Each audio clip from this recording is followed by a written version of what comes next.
ஆப்கி அதாலத்துல லா minister Kiran Rijiju மேல போடப்பட்ட அடுத்த குற்றச்சாட்டு என்னன்னா, இவர் சைனாவை பார்த்து பயப்படுறாரு. கிரண் சார், சில பேர் என்ன சொல்றாங்கன்னா, நீங்க எந்த அளவுக்கு பயப்படுறீங்கன்னா, நீங்க ஹோம் மினிஸ்டர்ல இருந்தபோது 5 வருஷம் நீங்க செவுத்துல பெரிய ஸ்கிரீன் மாட்டியிருந்தீங்க. அது வழியா சைனாவை கண்காணிச்சிட்டு இருந்தீங்க, அவங்க எங்க போறாங்க என்ன பண்றாங்கன்னு. நீங்க சொன்னது உண்மைதான். அங்க ஸ்கிரீன் மாட்டியிருந்தோம், கூகுள் எர்த்தோடது. அது டெப்ளாய்மெண்ட்டுக்காக. நாங்க ரோட்ஸ் போடுறோம்னா அது எங்க போட்டுக்கிட்டு இருக்கோம், பிரிட்ஜ் கட்டுறோம்னா அது எங்க வரைக்கும் போகுது, அதுக்கப்புறம் மலை எப்படி இருக்கு, ஊர் எப்படி இருக்கு, அதுக்காக தான் அது. சீனாவை பத்தி சொல்லும் போது சீனாவை பார்த்து பயப்படுற நீங்க பெரிய குற்றச்சாட்டு சொல்லிட்டீங்க. இது நான் சொல்ற குற்றச்சாட்டு இல்ல, ராகுல் காந்தி சொல்ற குற்றச்சாட்டு. நீங்க சீனாவை பார்த்து பயப்படுறீங்க, கோழையா இருக்கீங்க. உங்க கிராமத்திலேருந்து 40 கிலோமீட்டர் தூரத்துல எல்ஏசி இருக்கு, அங்க சீனா ஆக்கிரமிப்பு பண்ணிட்டாங்க, நீங்க எதுவும் செய்ய மாட்டேங்க. ஷார்ட் கட்ல உங்களுக்கு நான் சொல்றேன். அந்த டைம்ல காங்கிரஸோட டிஃபென்ஸ் மினிஸ்டர் ஆண்டனி சார் பார்லிமெண்ட்ல ஆர்கியூ பண்ணிக்கிட்டு இருக்கும் போது சொன்னாரு 2013ல, அதாவது இத்தனை வருஷமா சைனா பார்டர்ல ரோட்ஸ் போடல, பிரிட்ஜஸ் கட்டல, எந்த டெவலப்மெண்ட்டும் இல்ல.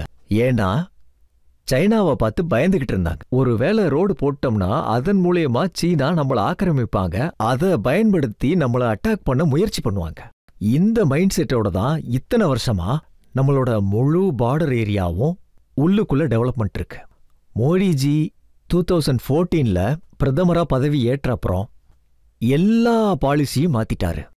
இன்னைக்கு எல்லா பார்டர் ஏரியாவும், ஏன் ஊர்ல இருந்து ஆரம்பிச்சு லடாக்ல இருந்து அருணாச்சலம் பிரதேசம் வரைக்கும் எவ்வளவு பார்டர் இருக்கு, ஈவன் கோஸ்டல்லையும் இன்னைக்கு ரோடு போட்டுக்கிட்டு இருக்காங்க, இன்னைக்கு பிரிட்ஜஸ் கட்டியிருக்காங்க, அங்க எலக்ட்ரிசிட்டி வருது, ஒவ்வொரு வீட்டுக்கு தண்ணி வருது, கேஸ் கனெக்ஷன் வருது.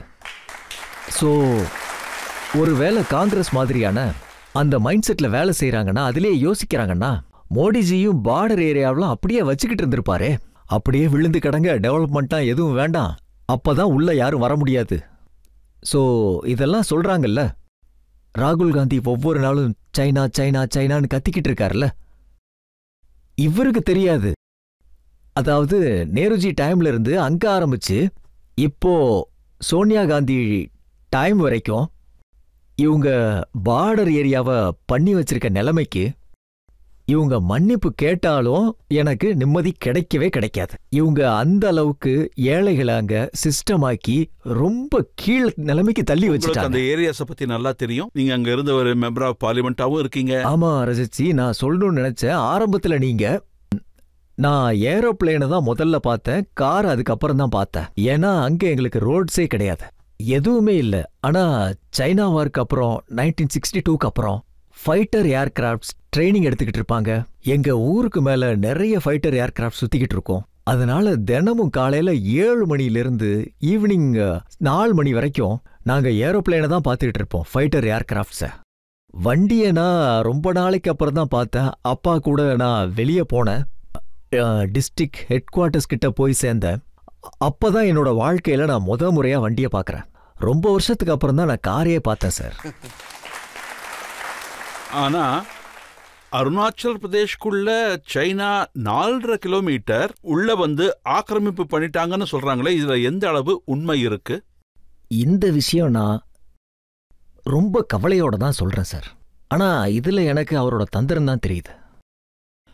அப்போ ஒரு வெளிநாட்டு நியூஸ் பேப்பர், அமெரிக்காவில் இருக்கிற ஒரு மீடியா நியூஸ் பேப்பர் ஒரு ஆர்டிக்கல் எழுதியிருக்காங்க. அதாவது அருணாச்சல பிரதேசத்தில் நுழைஞ்சு சைனா ஒரு கிராமத்தையே கட்டிட்டாங்க. அதுக்கப்புறம் அந்த ஆர்டிக்கல் எடுத்து ஒரு டிவி சேனல், சோசியல் மீடியா, அப்புறம் சேனல் எல்லாத்திலையுமே இதை காமிச்சிருக்காங்க, பெருசாக்கிட்டாங்க. அருணாச்சல பிரதேசத்தில் வந்து சைனா ஒரு கிராமத்தையே உருவாக்கிட்டாங்கன்னு. அதுக்கப்புறம் அடுத்த நாள் உண்மை என்னன்னு தெரிஞ்சதுக்கு அப்புறம் சின்னதா எழுதுறாங்க. ஓஹோ, இது நேத்து சொன்ன இந்த நியூஸ், சைனா ஆக்கிரமிப்பு பண்ணிருக்காங்க, ஆனா 1959ல பண்ணிருக்காங்க, சின்னதா எழுதுறாங்க. அதுக்கப்புறம் இன்னொருத்தங்க எழுதுறாங்க அடுத்த நாள், 1962ல நிறைய இடங்களை ஆக்கிரமிச்சிட்டாங்க, இப்ப இல்ல. ஆனா அந்த பொய் சொன்னதை எல்லாத்தையும் விட்டுட்டாங்க அவங்க. அதுக்கப்புறம் அவங்க தெளிவுபடுத்தினதை, கிளாரிபிகேஷனை, அதை யாருமே பார்க்கவே இல்லை. சோ இது துரோகம் இல்லைன்னா வேற என்ன? கிரண் சார், அவங்க காட்டின சேட்டலைட் இமேஜஸ் நான் உங்களுக்கு காட்டணும்னு நினைக்கிறேன். அதுல தெளிவா இருக்கு சீனா எப்படி பார்டர் கிட்ட ஒரு கிராமத்தையே உருவாக்கிட்டாங்க. நான் அதை காட்டுறேன், அதை பார்த்துட்டு நீங்க சொல்லுங்க. இதுதான் இந்த போட்டோஸ். இந்த போட்டோஸ் மூலமா அந்த பார்டருக்கு கிட்ட ஒரு ஊரையே உருவாக்கிட்டதா சொல்றாங்க. இங்க 101 வீடுகளை கட்டியிருக்காங்க. நூத்துக்கணக்கான மக்கள் இங்க வாழ்ந்துகிட்டு இருக்காங்க. அது மட்டும் இல்லாம சைனா எதுக்காக இங்க பில்டிங்ஸ் எல்லாம் கட்டியிருக்காங்கன்னு சொன்னா அப்பதான் அவங்களோட ஸ்ட்ராங் ஹோல்டா இந்த இடம். இப்போ நீங்க காமிச்ச இந்த போட்டோஸ் எல்லாம் அது சிக்கிம் அண்ட் பூட்டானோட சைட்ல இருக்கிற சும்பி வேலின்ற நதி அங்க இருக்கு. அதோட போட்டோ தான் அது. இது பூட்டான் சைட்ல தான் இருக்கு. இதுக்கு முன்னாடி நீங்க ரவுண்டா ஒன்னு காட்டினீங்க இல்லையா, அது சொன்ஸ்ரீ அருணாச்சல பிரதேசத்தோட ஒரு பகுதி தான். நான் லாஸ்ட் இயர் அங்க போயிருந்தேன். மாஜா போனோம். எங்களோட லாஸ்ட் பாயிண்ட் மாஜா தான். மாஜா போனோம். மாஜால ஹெலிகாப்டர் லேண்ட் பண்ணோம். எங்களோட ரோடு வேலை நடந்தது. அங்க மாஜால இருந்து கிட்டத்தட்ட 15 கிலோமீட்டர்ஸ் மேல போனா அங்க மாஜால இதுதான் இந்த போட்டோ தான். நவம்பர் 2020 இருக்கு இல்லையா, அதான். இது 1959ல எங்க ஆர்மி அங்க இல்லாதப்போ அசாம் ரைஃபிள்ஸ் டெப்ளாய்டு இருந்தாங்க. அப்போச்சு 1959ல அதை ஆக்கிரமிப்பு பண்ணாங்க. எல்லா அஸ்ஸாம் ரைஃபிள் சோல்ஜர்ஸையும் கொன்னுட்டாங்க. 1-2 பேர் மீந்தாங்க. அவங்க ஓடிட்டாங்க. மற்றவங்கெல்லாம் உயிர் தியாகம் பண்ண வேண்டியதாயிருச்சாங்க. அது சோகமான நிகழ்வு. அது 1959ல இருந்தே இருக்கு. இன்னைக்கு அவங்க தந்திரமா நாட்டுல எல்லாத்தையும் ஏமாத்துறதுக்காக மோடிஜி டைம்ல இவங்க உள்ள புகுந்து கிராமத்தை உருவாக்கியிருக்காங்க. தைரியம் இருந்ததுன்னா அங்க போங்க, அங்க போய் பாருங்க. 1959ல சீனா எப்படி ஆக்கிரமிப்பு பண்ணாங்க. நேரு நம்ம நாட்டுக்கு ஆர்மியே வேண்டான்னு சொன்னாரு. இது அப்ப நடந்த விஷயம். இது எவ்வளவு கஷ்டமா இருக்குன்னா, எனக்கே இவ்வளவு கஷ்டமா இருக்குன்னா, ஒன்னு பொய்ய நல்லா பரப்புறாங்க. பெரிய பெரிய ஆளுங்களும் அந்த பொய்ய நல்லா டெவலப் பண்றாங்க. நாட்டோட பாதுகாப்பை வச்சு எந்த விளையாட்டு விளையாடக்கூடாது.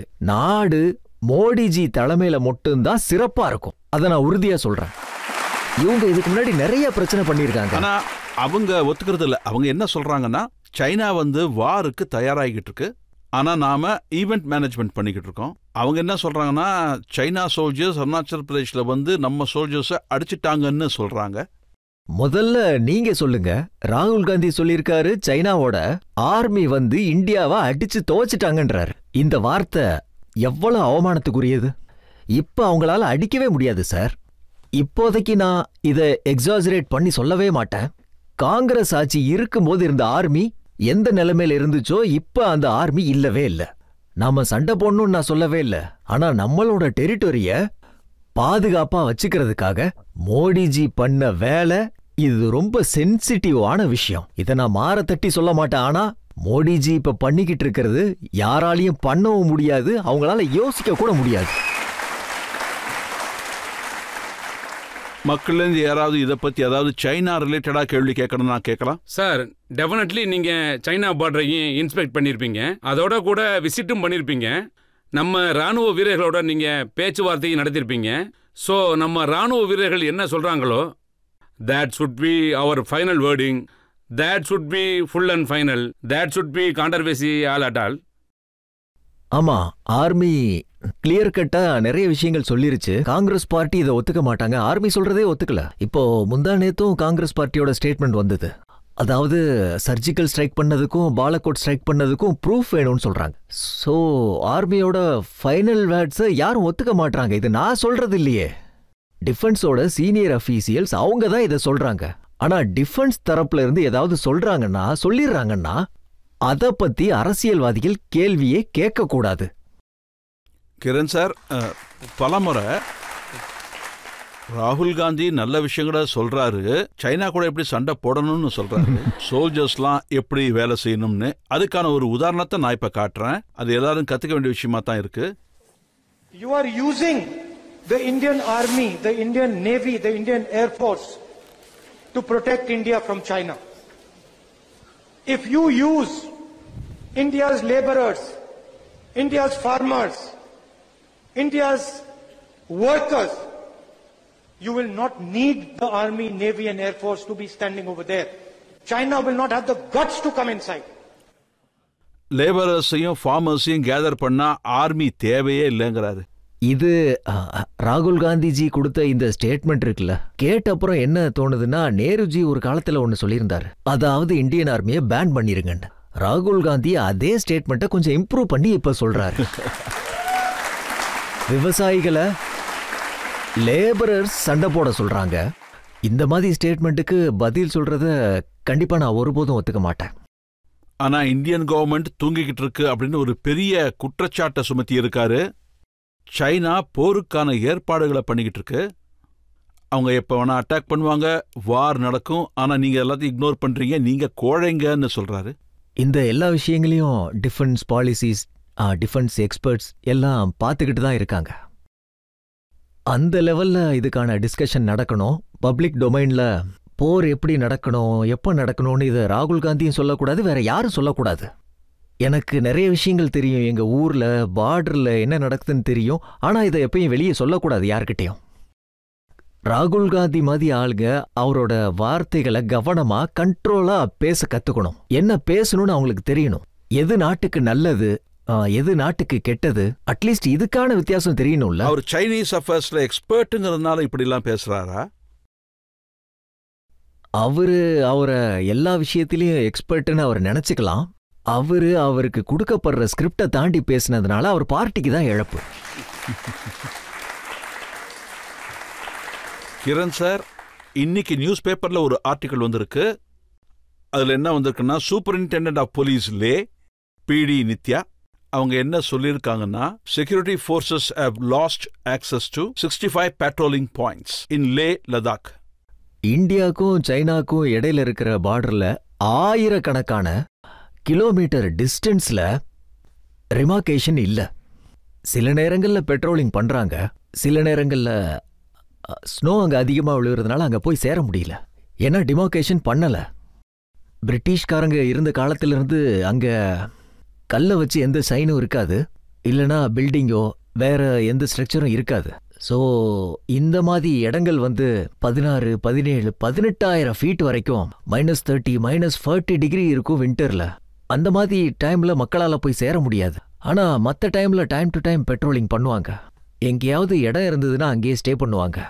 இது எல்லாமே அன்டெசிக்னேட்டட் ஏரியாவா தான் இருக்கும். மேபி அதை பத்தி அவங்க சொல்லியிருக்கலாம். நான் பார்க்கல, அவங்க சொன்னதை பார்க்கல. ஒரு முறை நீங்க மக்களுக்காக சொல்லுங்க. நீங்க சைனாவை, அருணாச்சல் பிரதேஷ அந்த பார்டர்ஸை பத்தி உங்களுக்கு ரொம்ப நல்லா தெரியும். சைனாவால நமக்கு நம்ம பார்டருக்கு ஆபத்து இருக்கா?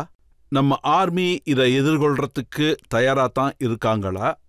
மோடிஜி பிரதமர் ஆனதிலிருந்து நம்மளோட பார்டர் ஏரியா முழுமையும் பாதுகாப்பா இருக்கு. பாதுகாப்பா வச்சுக்கிறதுக்காக எல்லா ஆக்ஷன்ஸும் எல்லா ஸ்டெப்ஸும் எடுக்கிறாங்க.